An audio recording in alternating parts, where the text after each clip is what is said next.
Welcome to this week's McConnell Flyby. I'm Senior Airman David Bernal Delagua. The KC-46 Pegasus is expected to fly above the clouds, but engineers brought those fluffy clouds down to its new home. Senior Airman Darrell Sidnor has the story. That's the sound of the final warning horn to clear the hangar. Now comes the foam. Yes, foam. This is a fire suppression system test in the new single bay hangar for the KC-46 Pegasus. In the event of a fire, this system fills the hangar with high expansion foam. McConnell's KC-46 Program Integration Office Civil Engineer, Captain Daniel Gartland, explains the importance of this test.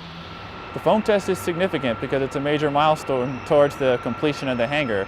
And at the end of the day, the base would like to take acceptance of these hangars so they can start using them to prepare for the KC-46's eventual arrival. As officials oversaw the test, Contracting Officers Representative and Project Engineer Dale Bestian tells us what they're looking for. We have to have 90% of the aircraft's silhouette covered in 60 seconds. The other criteria is that this entire hangar bay has to have a 1 meter depth of foam over the entire surface within 4 minutes.